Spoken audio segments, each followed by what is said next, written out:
آئیے اٹھیں آپ جو ہے آپ قوم آپ سے متمنی ہے کہ آپ قوم کو انصاف دیں, لوگوں کو بنیادی حقوق دیں, آئین پر عملداری کروائیں, کیونکہ اس وقت جو ہے سرزمین بے آئین بن چکی ہے پاکستان. اور پھر سائفر کے مقدمے کی میں نے انہیں ایک ایک شک پڑھ کے سنائی کہ وزیر اعظم کا یہ فرض تھا وزیر اعظم کا کہ وہ قوم کو اعتماد میں لے کہ یہ امریکہ کا ایک ڈونلڈ لو ایک اسسٹنٹ سیکرٹری جو ہے یہ دھمکی دے رہا ہے پاکستان کو. تو یہ انہوں نے اپنے کار سرکار کی ادائیگی میں انہوں نے اپنا فرض پورا کیا جب قوم کو یہ جو ہے اعتماد میں لے کر ان کو بتایا. تو اس میں کون سا جرم ہے؟ اور پھر دوسری بات ہے اس میں کون سی تنصیبات جو ہے خطرے میں پڑ گئی ہیں. 1923 کے ایکٹ کا ایک ایک شک پڑی اور میں نے بتایا کہ یہ 1923 کا سیکرٹ ایکٹ جو ہے آفیشیل سیکرٹ ایکٹ 1923 یہ تاج برطانیہ نے ہندوستان کے باسیوں کو غلام رکھنے کے لیے بنایا تھا. کیا آج پاکستان کی حکومت استعمال کرے گی تاکہ پاکستانی 25 کروڑ کو غلام بنایا جا سکے اور بنایا رہے, بدستور رہے؟ تو خدا را یہ جو کلونیل ایرا کے قوانین ہیں ان کے تحت مت پاکستان کے عوام سے آزادی چھینے. اور ایک ایسا وزیر اعظم جس نے ایبسولوٹلی ناٹ کہا, ہم اسے جو ہے پابا سلاسل پہلے ہٹا بھی دیا تابع داری کرتے ہوئے پابا سلاسل بھی کیا. اور ایک ایک شک میں نے پڑھ کے سنائی جس کا اطلاق نہیں ہوتا کسی طور پر بھی, نہ یہ پروہیبٹڈ ایریا تھا کیونکہ یہ جنگ کے زمانے میں بنائی گئی تھی یہ 1923 کا ایکٹ جو ہے. تو جنگی کوئی ایسے تاکہ راز نہ اگلے جائیں یا نقشے نہ چلے جائیں یا کوئی جو ہے ایٹم بم کی تنصیبات کہیں اور آشکارا نہ ہو جائیں, یہ اس کے لیے بنیادی طور پر آفیشیل سیکریسی ایکٹ ہوتا ہے, نہ کہ پاکستان کے عوام کو جو ہے اعتماد میں لینے کے لیے. اور ویسے بھی یہ جو فارن منسٹری ہے یہ پروہیبٹڈ ایریا میں نہیں آتی ہے, اس لیے اس کا اطلاق ہوتا ہی نہیں ہے آفیشیل سیکریسی ایکٹ پر. اور پرائم منسٹر کے حلف میں لکھا ہوا ہے کہ وہ اپنا جج کرے گا. باقی وزیر پرائم منسٹر کے حلف پرائم منسٹر سے اجازت لے کر کوئی چیز ڈسکلوز کر سکتے ہیں. سو آئین کی ایک ایک چیز میں نے ان کو پڑھ کر سنائی, پریمبل سے لے کر جس میں جو ہے اور ریاست کی تعریف میں صرف عوام ہے, اس میں کوئی اور شریک کار نہیں ہوتا ہے. تو ریاست میں بھی اور پھر تابع داری اور وفاداری ریاست اور آئین کی ہے, اس پر خدا را عمل کیجیے گا. پاکستان کے عوام کو جو ہے ان کی آزادی دیں اور ان کو جو ہے بنیادی حقوق جو ہے فراہم کیجیے گا. ابھی وہ 2 بجے کے لیے دوبارہ رکھا ہے, ہماری جو ہے استدلال آرگومنٹس جو ہیں وہ ہم نے کنکلوڈ کر لیے ہیں. وہ میں نے تحریری جواب بھی 2 بجے دے دینا ہے اور 2 بجے دوسرے فریق کو سنیں گے, اور پھر مجھے اگر رائٹ آف ریپلائی کے لیے کچھ کہنا پڑا تو میں کہوں گا. آپ نے کہا ریاست عوام ہے, کوئی اور نہیں ہے. آپ کو کیا لگتا ہے آپ کے اتنے دلائل کے باوجود مقدمہ بنتا نہیں, پھر بھی کون ریاست پہ قابض ہے, بننے کی کوشش کر رہا ہے؟ اور دوسرا آپ نے کہا کہ اگر عمران خان کے اوپر مقدمہ ہے تو آفیشیل سیکرٹ ایکٹ کے تحت اور لوگ بھی اس زمرے میں آنے چاہیے. وہ کون لوگوں کی طرف آپ کا اشارہ تھا جن سے آپ نے کہا کہ جواب ابھی تک نہیں مانگا گیا؟ میں نے یہ کہا کہ نیشنل سیکیورٹی کونسل کے سامنے یہ معاملہ آیا سارا, انہوں نے کہا کہ یہ بلیٹنٹ انٹرفیئرنس ہے into the affairs of Pakistan. اور نیشنل سیکیورٹی کونسل میں نے کہا کسی کا بیان لکھا ہے, آرمی چیف کا اس وقت کا لکھا ہے, نیول چیف کا لکھا ہے, کیا جو ہے ایئر فورس چیف کا لکھا ہے, کیا ISI کے چیف کا لکھا ہے؟ وہ شامل تھے, شریک تھے اس میں جنہوں نے یہ کہا, ایک دفعہ نہیں دوسری دفعہ بھی شریک تھے. تو میں نے کہا ہمیں تو پتہ ہی نہیں ہے ان کے بیانات لکھے ہیں یا نہیں لکھے ہیں, ان سے پوچھیں کون سی آفیشیل سیکریسی ایکٹ اس میں ہوئی ہے. اور میں نے یہ بھی کہا کہ بدقسمتی سے بھٹو نے طاقت کا سرچشمہ عوام کہہ کے منضبط کر دیا, عوام کو مقتدر کیا آئین میں. آرٹیکل 7 میں صرف عوام ریاست ہے, عوام ریاست ہے.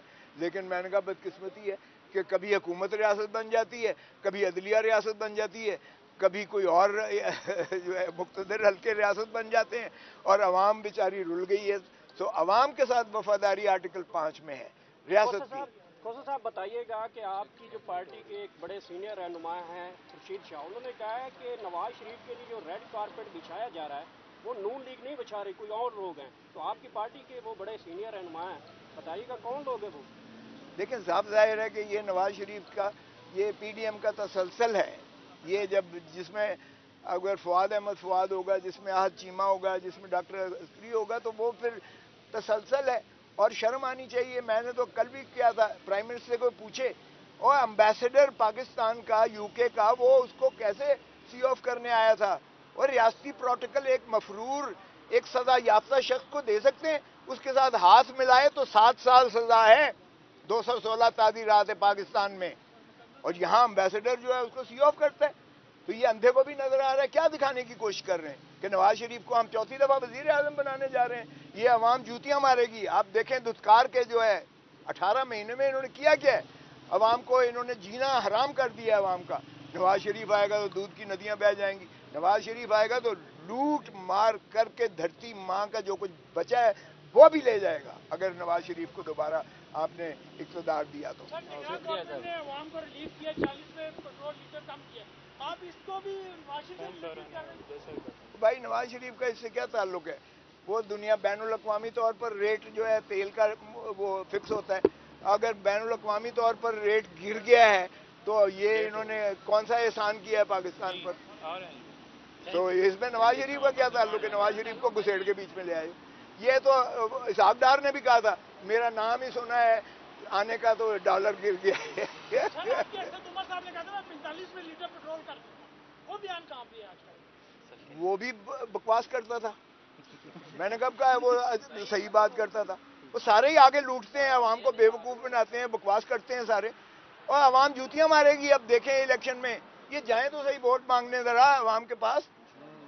میں تو سبھی کو کہہ رہا ہوں جائیں عوام کے پاس, یہ جائیں اور نیوٹرلز کو اور کسی مقتدر حلقے کو ساتھ نہ لے جائیں, پھر دیکھیں ان کے ساتھ کیا شروع ہوتا ہے. ابھی آپ نے کہا کہ سارے لوٹنے کے لیے آتے ہیں, تو کون ٹھیک کرے گا, کون عوام کی بات کرے گا, کون عوام کا سوچے گا؟ عوام کو ووٹ دینے دو, عوام کو ملکیت دو ان کے معاملات پر. عوام جب صحیح معنی میں عوام کی جمہور کی آواز آئے گی, جمہور کے منتخب نمائندے آئیں گے, آپ دیکھیں گے کہ ملک ٹھیک ہو جائے گا. یہ چھوڑو, آپ نے لٹیروں کا ٹولہ بنا رکھے ہیں, آپ نے جو ہے مصیبت یہ ہے مافیاز بنا رکھے ہیں, اور وہ مافیاز نچوڑ رہے ہیں آپ کو. ابھی تک پاکستان کی عوام کو سمجھ نہیں آ رہا ہے.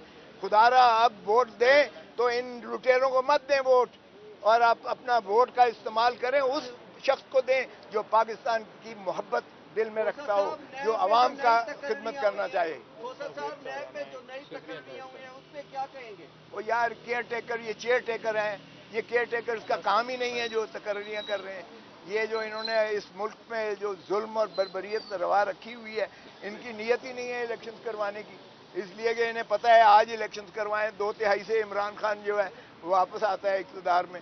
یہ اس سے خائف ہیں, اس لیے یہ جو ہے الیکشنز بھی نہیں کروائیں گے یہ آپ.